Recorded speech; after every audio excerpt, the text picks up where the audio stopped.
Welcome to Healing the Tigress, a podcast of stories and conversations on Asian American Pacific Islander maternal mental health.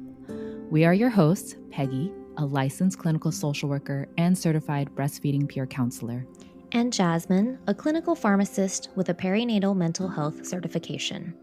Both of us are Taiwanese American mothers and survivors of postpartum depression and anxiety. We don't know about you, but we didn't grow up talking much about mental health in our families, and we want to change that now that we are mothers. Together, with our clinical backgrounds and passion on the subject, we want to create a safe space for the AAPI community to discuss perinatal mental health issues. And together, we want to break generational cycles in our own parenting journeys so that we can heal our inner tigress, a nod to the tiger moms before us. We are so happy you're tuning in here. Let's get started. Infertility is one of those topics I think many people in the Asian American community feel a little bit more ashamed to talk about.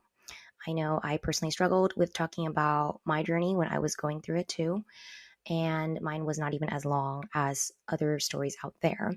But infertility affects 1 in 6 people of reproductive age globally, according to the World Health Organization.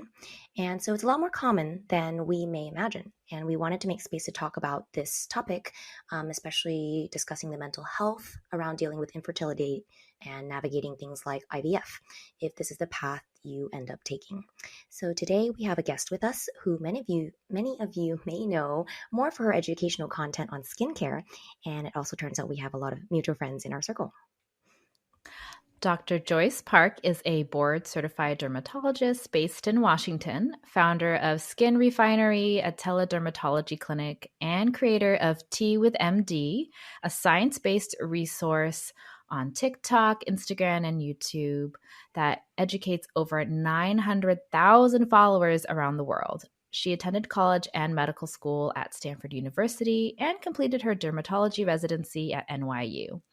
She has a background in medical journalism, having worked at NBC News and ABC News in their medical units. And she recently launched her own podcast, Spilling the Tea with Dr. Joyce.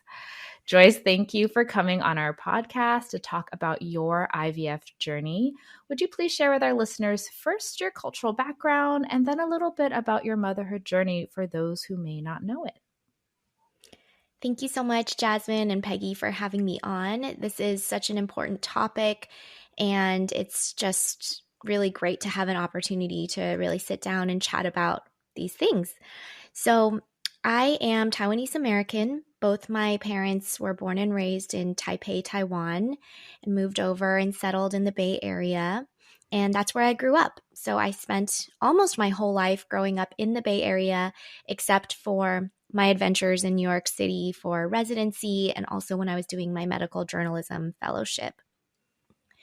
And to give an overview of my motherhood journey, I suppose, my husband and I had my son, his nickname is Totori, which means acorn in Korean. So Totori was born. Thank you. That was his nickname when he was in my womb, actually, and then it just stuck, and we still call him that. So he was born my first year after residency, so my first year as an attending, and we did not do IVF for him. And then many, many years later, well, I guess not that many years later, 4 years later, we had Mei Mei, who is my daughter, and she was born earlier this year. And we did go through IVF for her, and that was a journey, which I'm sure we will get more into today. Yeah. I remember actually seeing the post that you had shared, about going through IVF. And, it's such a departure from your normal content, right? About skincare and everything. But it felt like so many people resonated with that kind of struggle. And so I think that's why we want to talk about it a little bit more, and sort of maybe break it down a little bit for people, and just to know that, people out there are going through this, even if you don't hear about it, right? Can we quickly sort of talk a little bit about the IVF journey. So I know you have a little YouTube clip out there which goes into detail, and you talk about how you started the journey when your son was about a year and a half, right? And so, how long had you been trying at that point before you decided to start IVF? I think we had already been trying for a year, and there were multiple things I think that were going on in our lives that were just making it a stressful time. Like my husband's job was really stressful and kind of all consuming. We were in the midst of a move to Washington State, so we were trying to sell our house while closing on this other house and coordinating a move. And it was just a really stressful time when we finally decided to do it, to pursue IVF. But also part of it was that my job that I was leaving at the time, they had pretty good fertility benefits. And so I wanted to be able to do a round of egg retrieval and potentially embryo transfer when I still had that insurance. Right. So we were kind of time boxed in. And this was still during the pandemic. And so it was still, I had to go into all the visits by myself. And it was just a really tough time. So I think because of how stressful that time was, it just wasn't a great time in my life to pursue IVF. But so that happened end of 2021, like right when we were selling our house, buying a new house, and preparing for a move. In fact, I think that first time I did the retrieval, we did the retrieval and then we moved a week later. So it was just a crazy time. I remember seeing you posting about it. And I'm like, oh my gosh, and she's in the middle of moving. Like, it just seemed like a whirlwind. Everything, when it rains, it pours kind of things. Like, Right. everything's happening at the same time.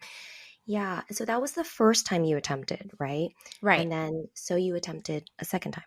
Right. So that first egg retrieval that we did, we got something like, I'm even forgetting the numbers, but eventually none of the embryos that made it, I think only one embryo actually made it to day 5 or 6 and was biopsied. And I remember we got the results as we were driving actually with my son and my mom up from the Bay Area to Washington.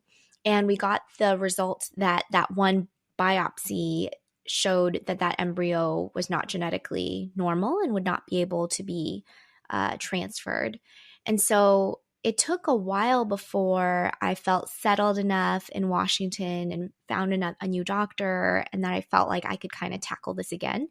But in Washington, what ended up happening was we attempted IUI in June of 2022, and then that didn't work. And then we prepared to do an egg retrieval in 2022. And so that happened around November of 2022. And then we ended up doing a transfer in January of 2023, which was not successful. And then we did another transfer in May of 2023. And then that yielded Mei Mei. So it really, everything took way longer than I thought it would. Mm-hmm. I think one thing that really stuck out to me when I kind of watched your YouTube clip about this IVF journey is how much of this was kind of done, not necessarily in secret, but it's like the video was like the big coming out of like, we were going through all of this. And I feel like people who have gone through IVF have this shared experience. A lot of people are doing it kind of quietly. No, not a lot of people are out there being like, we're going through our first round, going through our second, and a lot of people are just kind of dealing with it alone. And I think you mentioned a few times you felt lonely during it. Before going through IVF, did you have any other friends or family had gone through it or had talked to you about their experience? Yes, actually, a very, very good friend of mine went through it during medical school. Actually, I feel like at all various points of my life, I've had family members and friends go through IVF. And until I went through it myself, I just didn't realize how all-consuming, what a physical and emotional ride it is. And going through it myself, I regretted not being more caring and empathetic and supportive to my friends who were going through it at the time, because I just simply did not understand how taxing it was. So my message to those out there is, if someone close to you is going through IVF, ask them how you can support them, whether it's offering childcare if they already have a child, or just being there for them to vent to, someone to talk to, a listening ear. All of that can be so helpful. Yeah. And, I think there was this Pew Research study that showed white and Asian adults are actually the highest reporting that they or someone they know have sought fertility treatments. I think Asian adults come in at about 45%, with white adults being at 49%. So it's kind of surprising to me, at least, that, like, it's common in our community. And yet it seems like it's really not talked about very much, kind of hushed.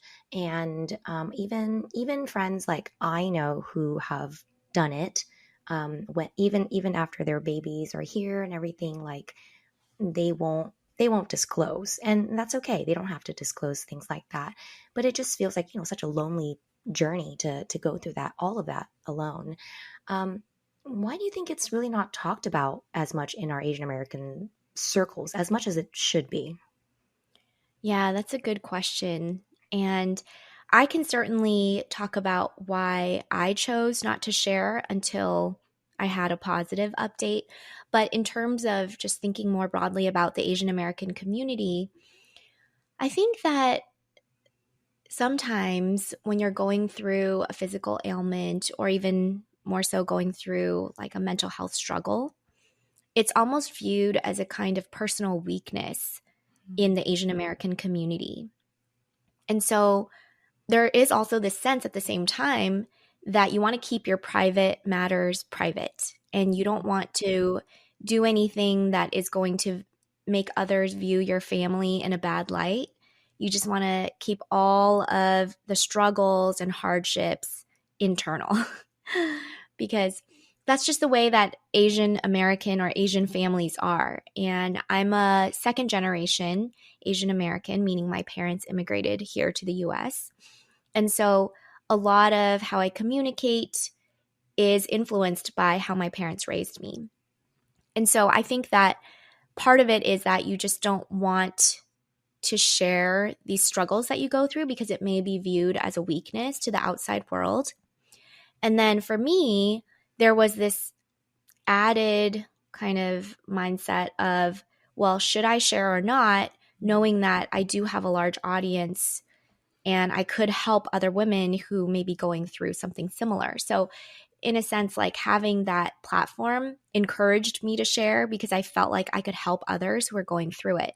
But at the same time, the reason why I didn't share when I was going through it was because I couldn't bear having to give updates with bad news constantly, because it was bad enough for me to have to live through it, but to have to put the bad news out there constantly through each step of it, right? Because there's so many different milestones in IVF.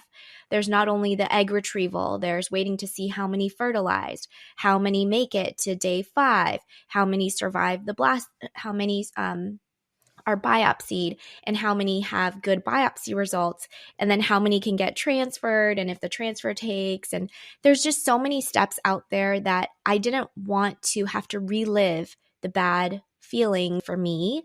That's such a good modeling of self-care too, because I think that in this social media day and age, it can be hard to figure out, what do I put out there to the world and what do I really reserve as a boundary to protect my family. And it's that balance of, this is for my self-care and for your own mental health. And you did that to protect your mental health and say, this is a very intimate journey and there are select people that you do want to be able to share it with. And I think that is really important, because there is the importance of being able to share the story after the journey for people to be like, oh, I'm going through that too. But then when you're in it, it makes sense. Do you really want to tell thousands of people and be having to like grieve again and again with every cycle that you were going through?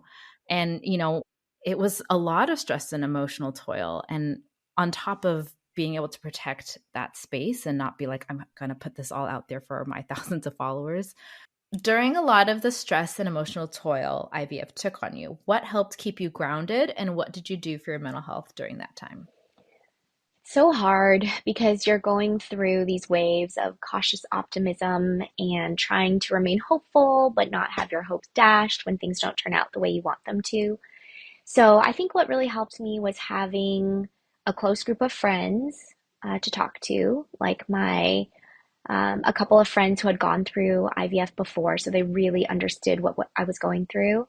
Leaning on my husband, who was in it with me, talking to my mom about it. She's like my best friend. And then also really leaning on my faith. And I don't think that's something I've ever talked openly about before, but it was kind of a journey for me to learn how to lean on my faith and understand that God had a greater plan for me, even though that may not have been what I wanted at that exact time. Just understanding that it can be freeing to think that He had a greater plan and that I can try however much I want, but He already knew the outcome and it was something that He designed for my life. So, really learning to lean on my faith and my religion, that was really powerful and helpful for me as well.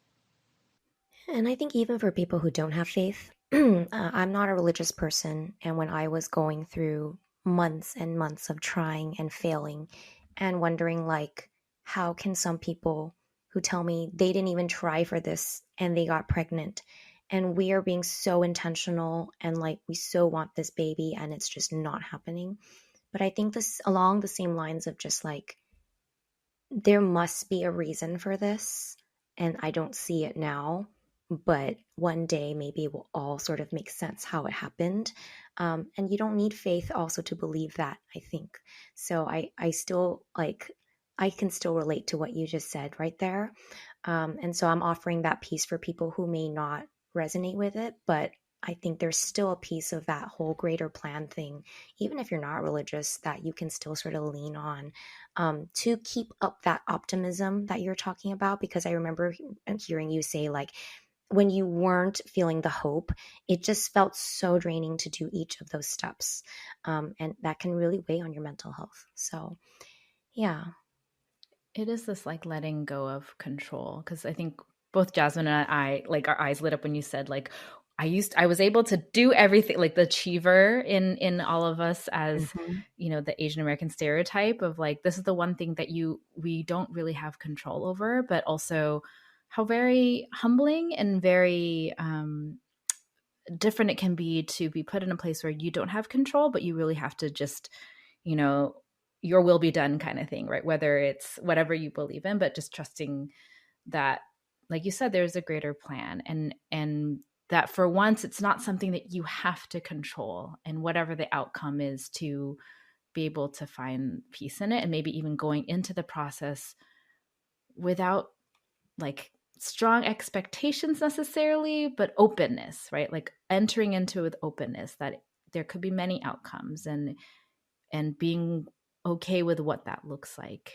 And that's hard. It's hard if it's something you've always wanted. Just like I want another baby or I want a baby at all for someone who's going through it the first time and don't have children. Like being able to step into it saying, we don't know what's on the other side. We don't know what's going to happen 10 years from now, 15 years from now. Like you said, Jasmine, there could be a timing thing. Maybe this is not the time, like maybe I have to wait for whatever reason and trusting that there's a bigger plan, whatever that looks like. And I don't know, I love that. I think people often are so focused on the here and now or what they can control and being able to let that go and being able to say there's a bigger, taking a step back at a bigger picture can sometimes. I think it's so important to have like people around you that know kind of what you're going through and not just keep everything to yourself.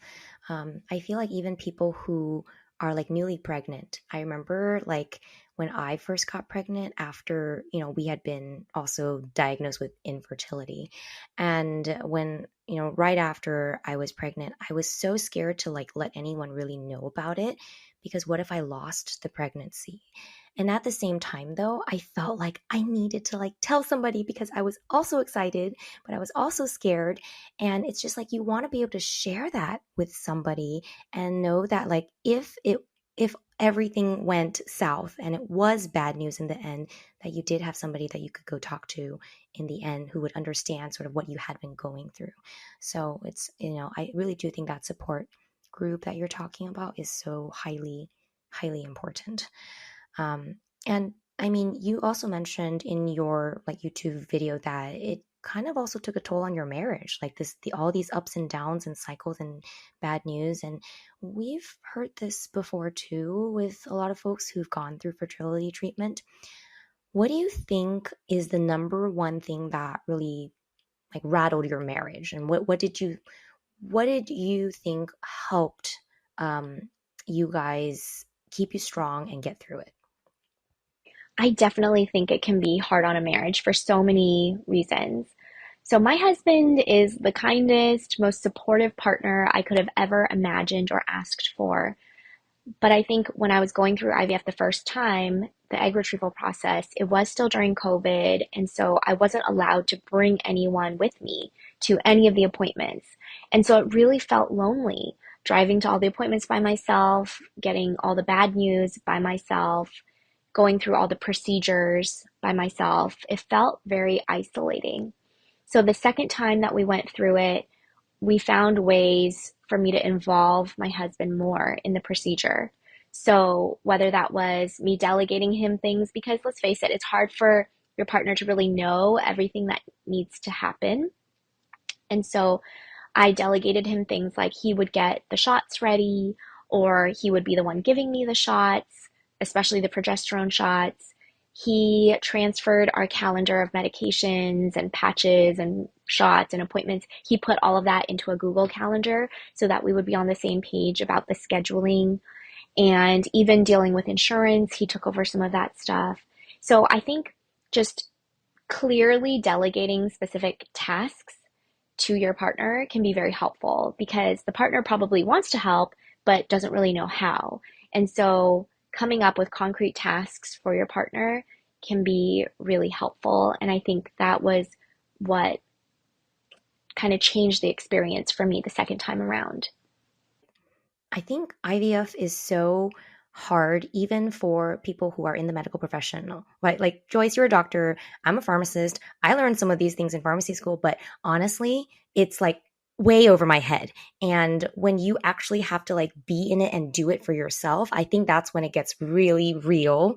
And you're like, you have to learn so much medical terminology and, hormone cycles and all these things. Even I can't keep this straight. And, we've been through like, professional grad school and all this stuff. You'd think we would know it, but no, I think I think that's why it's also really hard for people doing this, because you learn like a whole new language. And if say like you were the only one that was learning it and your husband wasn't keeping up with all of these things and the timing of the shots and all these things, I think it's smart of you to like, it was smart of you to say like, hey, maybe you should be the one to keep schedule of the shots, getting him involved so that he has to sort of understand the process too. It's not just your body, but he's understanding how it's happening to your body too. So I think that was kind of a great suggestion, because IVF is like a whole different world in its own. You have to learn. So even for medical professionals, it can be really difficult and challenging. I definitely feel like partners want to be supportive, and it's just they don't know how, and so it sounds like it's not anything he did, not anything you did. It's just this kind of resentment of like, it's all on me. I'm doing this. My body's going through this, and finding a way to include partners, because it's not for lack of trying. It's not for they don't want to. It's just what can I do? Like, I'm sure your husband's like, if I could take the shots for you, I would, right? When she described that needle on Oh your my video, gosh. I was like, oh Yeah. my God, that sounds so painful. Yes, so the progesterone shots were super painful, and I feel like I definitely had a rare reaction to it, because my doctor even said she hadn't heard of anybody else having this reaction before. But one friend of mine did have the same reaction, where 6 hours after each injection of the progesterone and sesame oil, we both had fevers, chills, and were bedridden. And the site of the injection would be so painful that we couldn't even walk. Um, it definitely did not seem like that was the normal experience. And so eventually I ended up switching to suppositories, but I still roughed it out for a period of time because I thought that the IM injections were the most powerful or were what was needed, when really you should talk to your doctor to see if you really need that or at what point in your protocol that you could switch to suppositories. But that was probably the most painful, like physically painful part to go through. And at that point, you don't even know if you are pregnant yet. So it's like you're just hoping, you're waiting and hoping that this is all going to work out and kind of just enduring through the pain. It's like a human pincushion, right? Like, I know, it really feels that way. It really felt that way. yeah, and another thing too is that infertility struggles are often listed as one of the risk factors for developing perinatal mental health disorders, such as like postpartum depression, postpartum anxiety. And I think you mentioned to us in the our pre-interview discussion that you had some postpartum depression and anxiety after your first child. So, what things did you do the second time around to sort of mitigate the chances of getting it again? And I know your second baby is still like you're kind of fresh in kind of the newborn infant phase right now. But do you feel like you got it the second time around, or you avoided it, or what kinds of things did you do to, in hindsight, that were like better? Yeah, so I'm 3 months postpartum, so I'm still like in the thick of it. But there are, I think, two things that I did differently this time that helped immensely make this an entirely different experience. So the first is that I arranged to have an elective C-section this time. And that was because I was so severely injured after the birth of my son that it was very hard to walk. And I also had wound healing complications that made the recovery process very long and painful. And so this time I talked it over with my OBGYN, and she said that my previous injuries did qualify me to have an elective C-section this time. And so that's what I decided. And even though healing from a C-section is definitely not a walk in the park, and it was difficult and challenging in its own way, I still was able to walk after like 5 to 7 days. I was able actually to go up and down stairs like 5 to 6 days after. So all in all, recovering from the C-section was easier than recovering from my injuries with a vaginal delivery. And then secondly, I arranged to have way more help this time. We had a postpartum nanny, we had my husband at home, and my mom came to help us.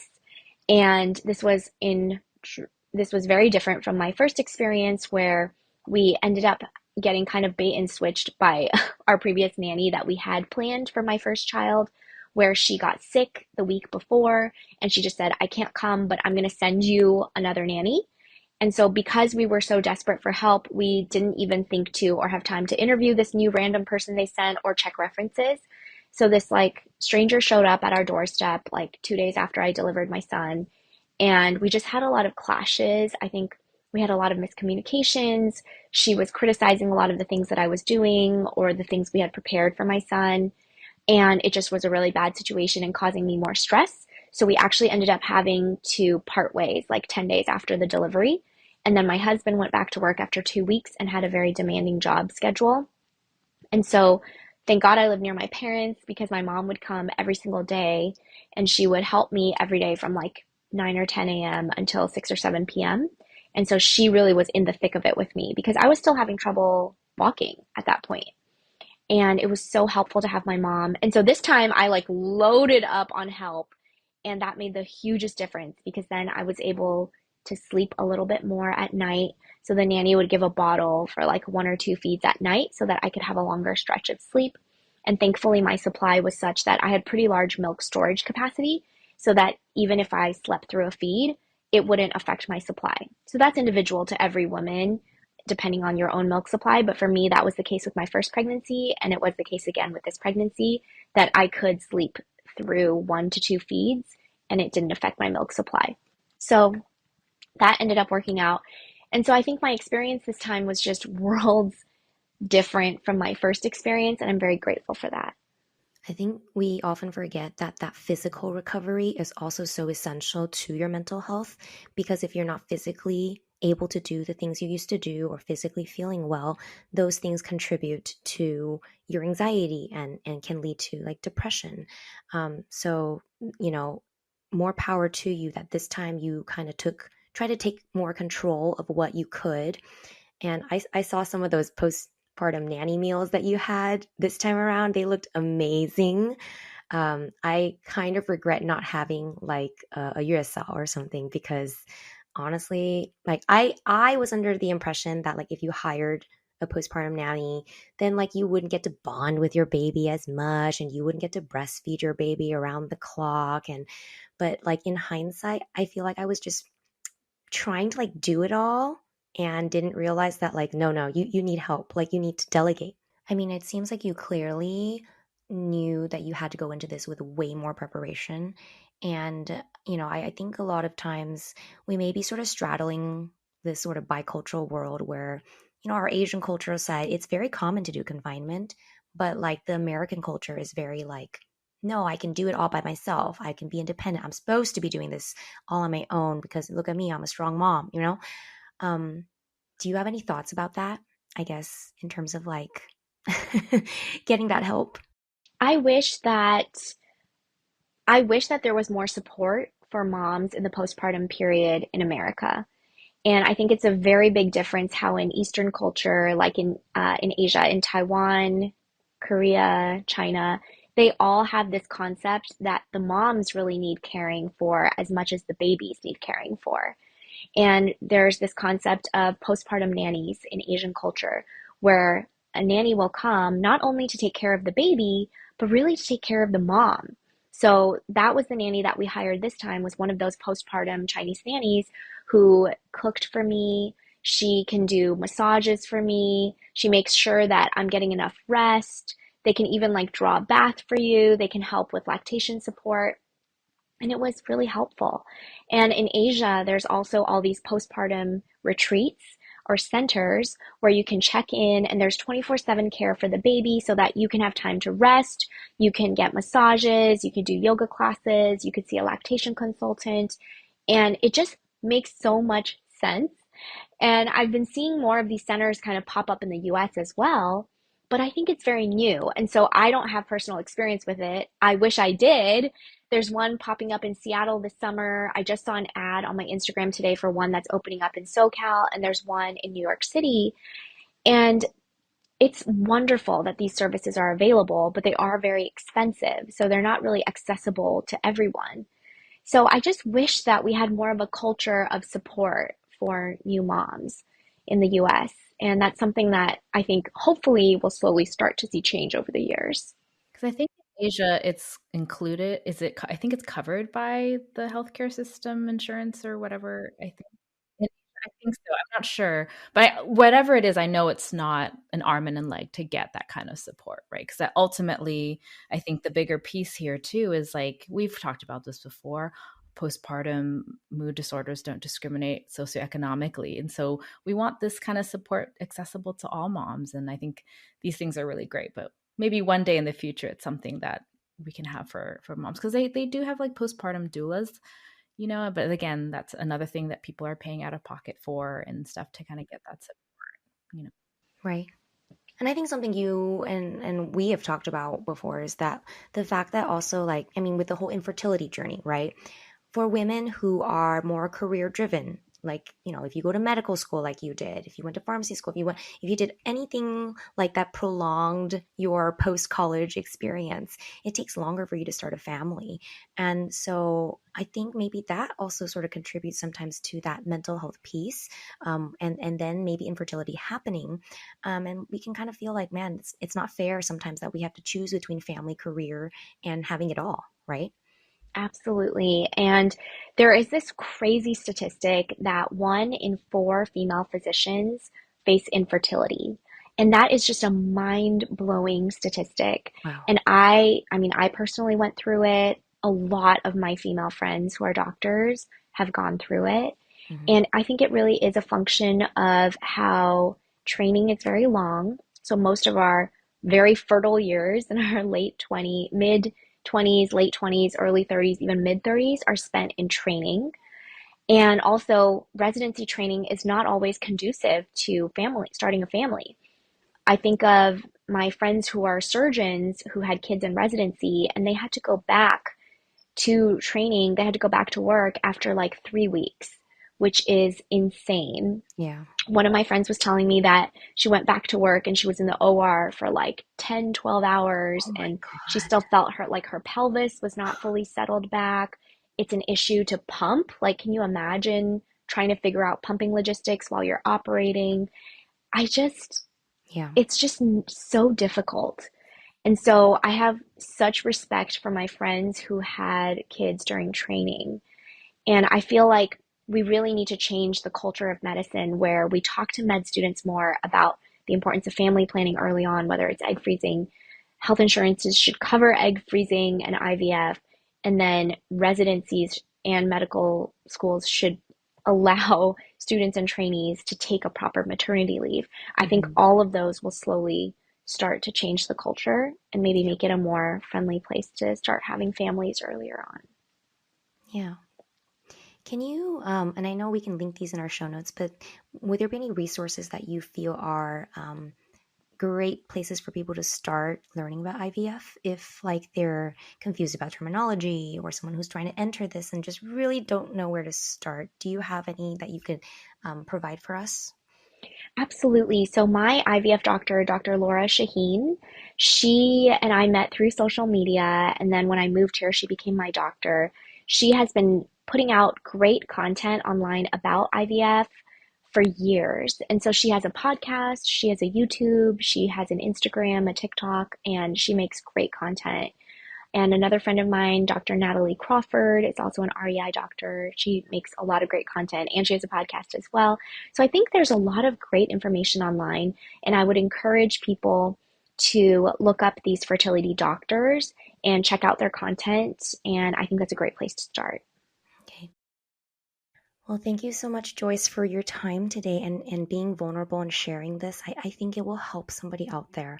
I really do in our community because it can be so hard to talk about infertility and the journey into it.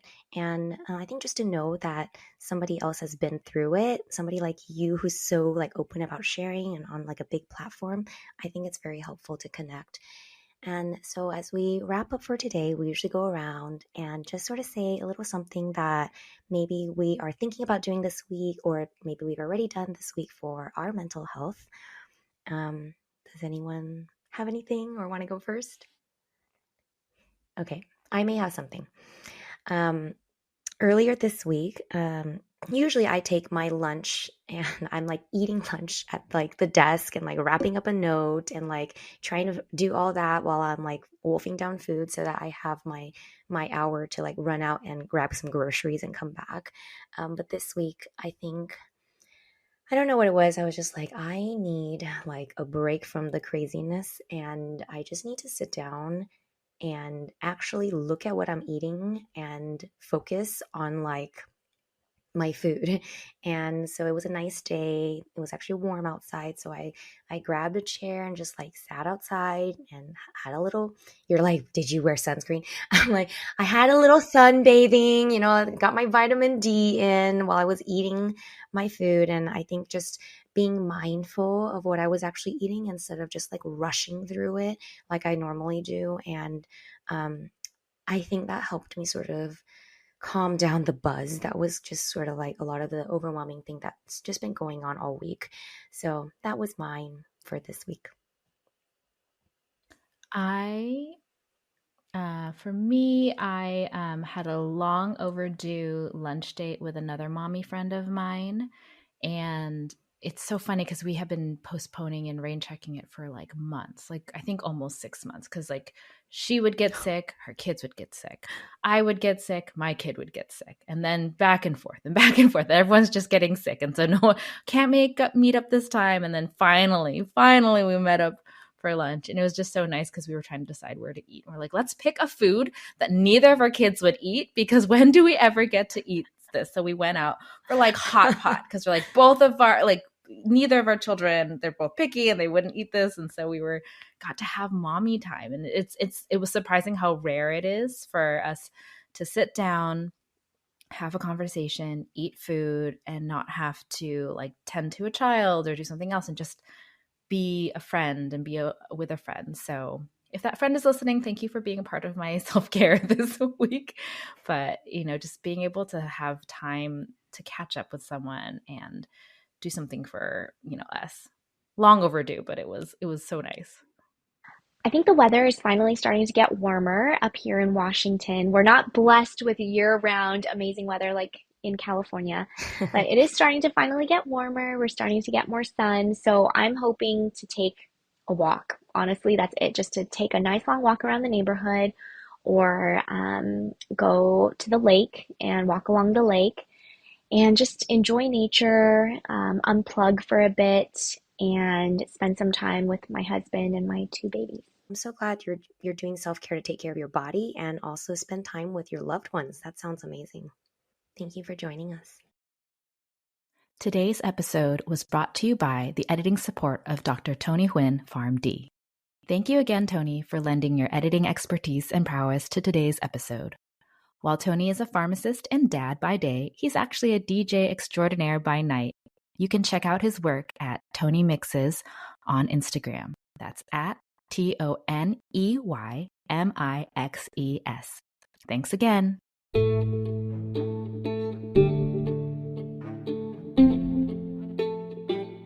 We hope you have enjoyed Healing the Tigress in our conversations on maternal mental health in the Asian American Pacific Islander community. Please follow our show and our Instagram page to catch our latest episodes.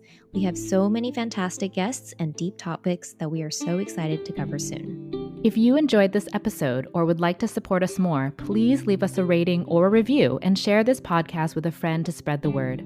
Check out the show notes for more links. Thanks for joining us today, and we hope these conversations will help our AAPI mothers heal their inner tigress and honor their mental health as they deserve to. See you next time.